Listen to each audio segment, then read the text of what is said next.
Welcome back everyone. आज के इस एक्सप्लेनर में हम इनकम टैक्स एक्ट के सेक्शन 12 को बिल्कुल डिटेल में समझेंगे, जो स्ट्रिक्टली पॉलिटिकल पार्टीज और इलेक्टोरल ट्रस्ट्स की एग्जेम्प्ट इनकम से रिलेटेड है। चाहे आप सीए एग्जाम्स की तैयारी कर रहे हों या किसी गवर्नमेंट एग्जाम की, ये एक ऐसा कोर टैक्सेशन कॉन्सेप्ट है जिसे समझना आपके लिए बहुत ज़रूरी है। तो बिना किसी देरी के चलिए शुरू करते हैं। आज के सेशन का रोड मैप काफ़ी स्ट्रेट फॉरवर्ड है। पहले हम सेक्शन 12 का मेन पर्पस देखेंगे, उसके बाद हम सेक्शन 12(1) की कंडीशनल एग्जेम्पशंस, 12(2) के टैक्सेबल वायलेशंस और 12(3) में सेंट्रल गवर्नमेंट की अथॉरिटी को कवर करेंगे, और फाइनली आपकी प्रेप के लिए एक क्विक समरी और exam review. Part 1 purpose of section 12। सबसे पहले इस स्पेसिफिक लॉ की बाउंड्री और इसका मेन ऑब्जेक्टिव क्या है, इसको समझते हैं। ये डायरेक्टली इनकम टैक्स डिपार्टमेंट का ऑफिशियल टेक्स्ट है, ताकि हम एकदम एक्यूरेट सोर्स से पढ़ें। सेक्शन 12 का बेसिक ऑब्जेक्टिव यही है कि कुछ स्पेसिफाइड इनकम्स को टोटल इनकम से एग्जेम्प्ट किया जाए। लेकिन ध्यान रखिएगा, ये एग्जेम्पशन अनकंडीशनली नहीं मिलती। इसके पीछे एक रीजन है, ताकि पॉलिटिकल फंडिंग कंप्लीटली ट्रांसपेरेंट रहे और इस टैक्स बेनिफिट का कोई मिसयूज ना हो। अब यहाँ सबसे इंपॉर्टेंट बात, ये एग्जैक्टली अप्लाई किस पर होता है। सेक्शन 12 स्पेसिफिकली सिर्फ दो एंटिटीज को कवर करता है, पॉलिटिकल पार्टीज और इलेक्टोरल ट्रस्ट्स। ये किसी रेगुलर कंपनी या जेनरिक चैरिटेबल ट्रस्ट के लिए नहीं है। एग्जाम्स में अक्सर ट्रिकी क्वेश्चंस आते हैं जहां नॉर्मल ट्रस्ट का मेंशन होता है, तो ये डिस्टिंक्शन आपको हमेशा क्लियर होनी चाहिए। Part 2 section 12(1) conditional exemptions. अब आते हैं इस सेक्शन के सबसे कोर रूल पर। बेस रूल बहुत सिंपल है। शेड्यूल 8 में जो भी स्पेसिफिक इनकम्स लिस्टेड हैं, उन्हें इन एंटिटीज की टोटल इनकम में इंक्लूड नहीं किया जाएगा। आप इसे एक वीआईपी लिस्ट की तरह सोच सकते हैं। अगर इनकम वहां लिस्टेड है तो उस पर टैक्स नहीं लगेगा। लेकिन रुकिए, कहानी यहां खत्म नहीं होती। ये एग्जेम्पशन कभी भी ऑटोमेटिक नहीं होती, ये स्ट्रिक्टली कंडीशनल है। मतलब एग्जेम्पशन तभी अलाउ होगी जब शेड्यूल 8 की सारी prescribed conditions without fail satisfy की जाएंगी। अगर एक भी छोटी सी कंडीशन मिस हुई तो पूरा एग्जेम्पशन कैंसिल हो जाएगा। टैक्स अथॉरिटीज बेसिकली ये मेक श्योर करना चाहती हैं कि पॉलिटिकल ऑर्गेनाइजेशंस अपने कंप्लायंस और रिपोर्टिंग रूल्स को स्ट्रिक्टली फॉलो करें।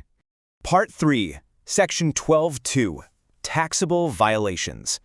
तो क्या होगा अगर रूल्स टूट गए? चलिए देखते हैं। इस लॉजिक को बिल्कुल स्मूथली समझने के लिए ध्यान दीजिए। स्टेप 1 में हम चेक करेंगे कि क्या शेड्यूल 8 की कंडीशंस मेट हुई हैं। अगर नहीं तो स्टेप 2 ट्रिगर होता है। वो एग्जेम्प्ट इनकम इमीडिएटली उस पर्टिकुलर टैक्स ईयर के लिए कंप्लीटली टैक्सेबल बन जाएगी। तो यहाँ रिजल्ट्स बिल्कुल ब्लैक एंड व्हाइट हैं। Condition satisfied, income excluded from total income, यानी zero tax. Conditions not satisfied, income is charge to tax. इसमें कोई भी रिलैक्सेशन या मिडिल ग्राउंड नहीं मिलता। और ये स्ट्रिक्ट पेनाल्टी इसलिए ज़रूरी है ताकि टैक्स एग्जेम्पशन का गलत इस्तेमाल करके कोई मनी लॉन्ड्रिंग जैसी एक्टिविटीज ना कर सके। Part 4 section 12(3) government authority. अब जरा प्रैक्टिकली देखते हैं कि इस सेक्शन को इंप्लीमेंट कौन करता है।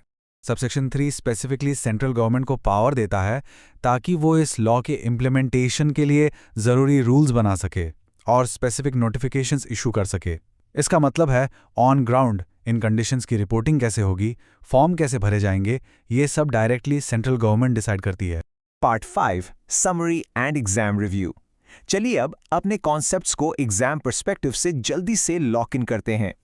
ये क्विक रिवीजन के लिए बेस्ट फ्रेमवर्क है। सेक्शन 12(1) बात करता है कंडीशनल एग्जेम्पशन की, 12(2) बताता है टैक्सेबल कॉन्सिक्वेंस अगर रूल्स टूटे, और 12(3) डिफाइन करता है सेंट्रल गवर्नमेंट की रूल मेकिंग पावर्स को। बस ये 3 पॉइंट्स याद रखने हैं और आपका सेक्शन 12 फ्रेमवर्क कंप्लीटली रेडी है। अब टाइम है एक क्विक नॉलेज टेस्ट का। क्वेश्चन ध्यान से सुनिए। अकॉर्डिंग टू सेक्शन 12 एग्जैक्टली किसकी इनकम एग्जेम्प्ट होती है? ऑप्शन ए कंपनीज या फिर option B political parties and electoral trusts. अपना आंसर जल्दी से मेंटली लॉक कीजिए। अगर आपने बी सोचा है तो आप बिल्कुल सही हैं, political parties and electoral trusts. याद रखिए, सेक्शन 12 रेगुलर बिजनेसेस या एलएलपीज पर अप्लाई नहीं होता, सिर्फ इन्हीं दो एंटिटीज पर एप्लीकेबल है। एक और इंपॉर्टेंट कंसेप्चुअल क्वेश्चन देखते हैं। सेक्शन 12(2) के मुताबिक अगर किसी स्पेसिफिक टैक्स ईयर में शेड्यूल 8 की कंडीशंस सैटिस्फाई नहीं होती तो इसका डायरेक्ट लीगल नतीजा क्या निकलेगा? द राइट आंसर इज वो इनकम डेफिनेटली उस साल के लिए टैक्सेबल हो जाएगी। वो अपना टैक्स फ्री स्टेटस तुरंत खो देगी और उस पर टैक्स चार्ज किया जाएगा। इसी स्ट्रिक्ट रूल की वजह से इन ऑर्गेनाइजेशंस को अपना कंप्लायंस परफेक्टली मेंटेन करना पड़ता है। तो इस एक्सप्लेनर को खत्म करने से पहले ये लाइन हमेशा याद रखिएगा, subject to fulfilment of conditions. Income tax law में एग्जाम्पशंस कभी भी ग्रांट इन एड नहीं होते, वो एक्चुअली स्ट्रिक्टली कंडीशनल प्रिविलेजेस होते हैं।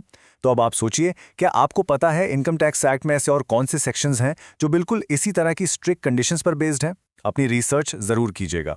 आज के इस एक्सप्लेनर में मेरे साथ जुड़ने के लिए बहुत शुक्रिया। मिलते हैं आपसे नेक्स्ट टॉपिक में।